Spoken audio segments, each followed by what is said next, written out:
Eu, por favor, Mário.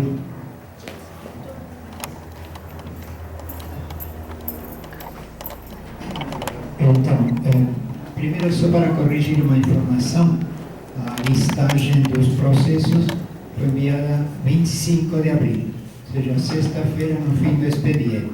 Hoje é quarta-feira, porque foi para fechar a listagem, não foram de 10 dias antes. Mas esse é um detalhe. O que eu diria é o seguinte: a decisão sobre os protocolos cabe ao pleno do CONDEMA. A comissão é simplesmente um agente organizador. Né? Quer dizer, a comissão pensa alguns para análise, mas pode esquecer algum outro que seja importante. Por isso, a lei estabelece esse prazo de uma reunião até a próxima. Quer dizer, o pleno do CONDEMA tem até a próxima reunião para dar um parecer. Pode acontecer que qualquer conselheiro, uma semana antes da reunião, voltou de uma viagem, não sei o quê, tomou conhecimento da listagem e decide opinar sobre um protocolo que não tenha sido escolhido pela comissão. Essa é a razão pela qual todos os processos ficam aguardando a reunião do CONDEMA mesmo. Sim, aqueles que foram destacados, a comissão não decidiu ainda nada, é dizer, decidiu alguma coisa, mas não tem valor, não tem força. Só esses pareceres, na hora que forem aprovados aqui, vão passar a valer. Então, é a mesma coisa para aqueles que não foram destacados. Também vai passar a valer que não foram analisados a partir de hoje, quando o CONDEMA, por omissão, não opine sobre eles. Então, senão você estabeleceria duas categorias de processo, né?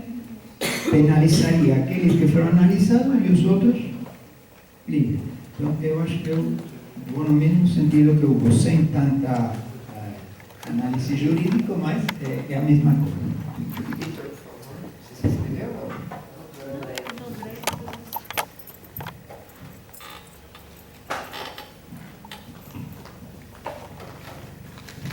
Bom dia, eu gostaria de parabenizar o parecer jurídico aqui lido pelo Hugo, é muito interessante e é muito importante ver o CONDEMA lutar por suas prerrogativas, né? É muito importante isso.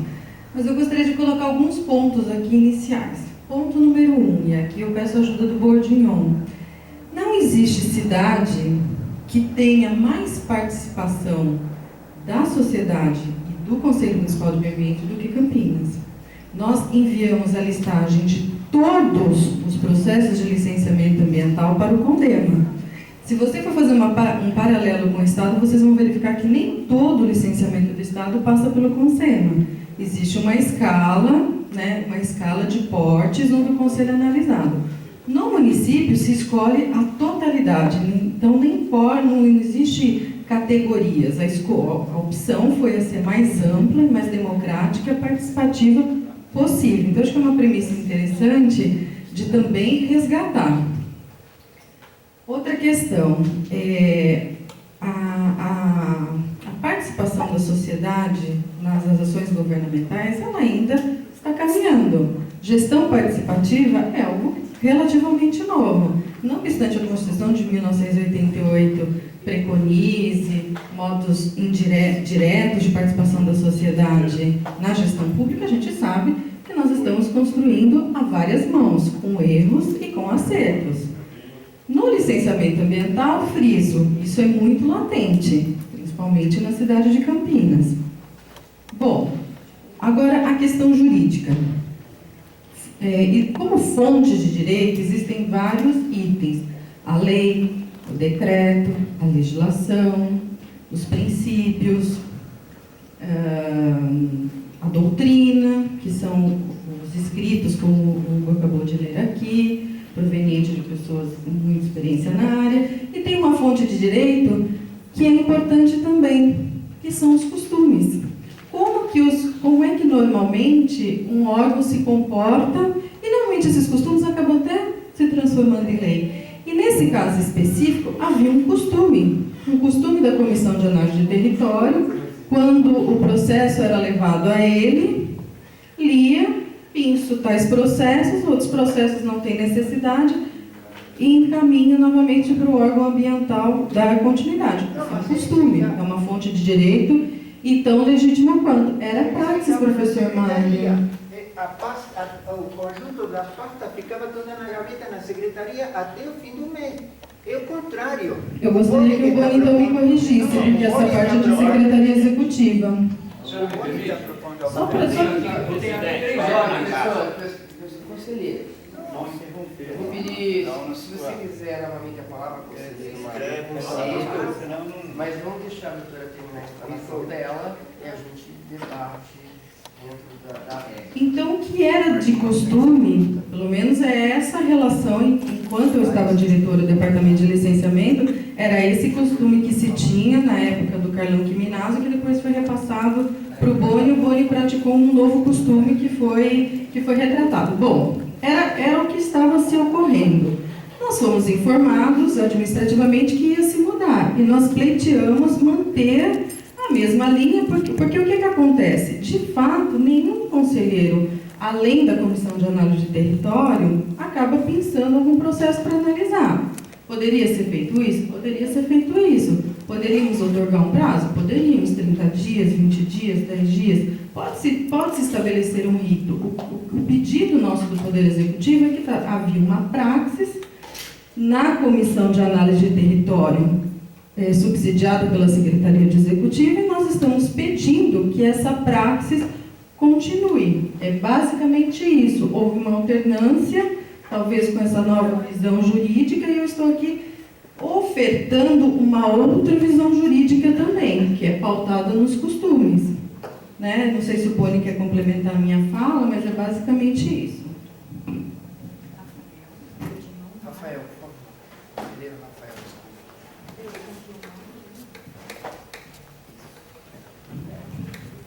Bom, eu acho, doutora, que se a gente começar a normatizar a maioria dos costumes praticados pela Prefeitura Municipal de Campinas, nós estaremos em maus lençóis.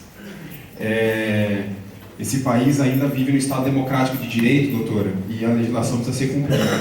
O decreto é claro e explícito e límpido no que se refere que o processo fica 30 dias à disposição do Conselho. À disposição do Conselho. Historicamente, esse Conselho vem sendo um parceiro da Secretaria do Verde no que se refere à melhoria da sua estruturação, a mais recursos para a sua atuação. A gente sabe que não vai ter uma proteção do meio ambiente adequada se não tiver muito mais recursos do que a Secretaria do Verde hoje dispõe.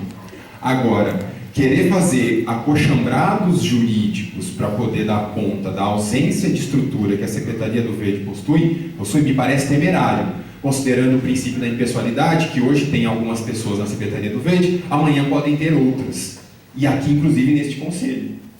Por isso, me parece temerário qualquer possibilidade, aí eu corroboro a fala do Hugo, no que se refere a qualquer flexibilização. E esse Conselho estará incorrendo em ilegalidade se der o aval para isso. Então, minha fala é bem curta no que se refere à efetivação de costumes. Às vezes, os argumentos jurídicos eles permitem bastante coisa, inclusive absurdos como positivar costumes. Né? A gente ainda não chegou nisso, ainda bem. Obrigado.